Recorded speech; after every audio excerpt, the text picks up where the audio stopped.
Alam, may wallet. Tignan ko kaya kung may laman. Wala, ang daming lamang pera. Sasabihin ko na lang kay Papa Rigor.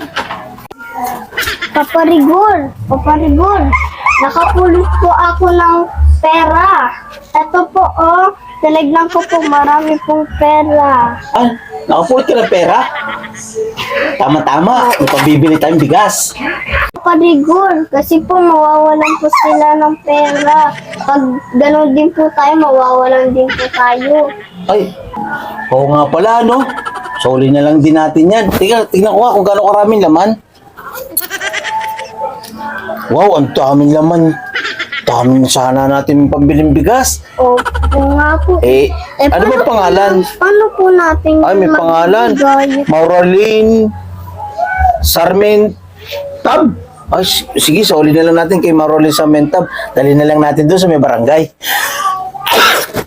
Dali natin sa may barangay. Okay lang ba sa'yo na isasoli natin, no? Kasi mali yung gagawin natin, gagasusin natin, di atin, no? Opo. Tama, sige. Baka po mayaman din po yung nakalaglag. O sige, hawakan mo muna, tapos punta tayo doon sa may barangay.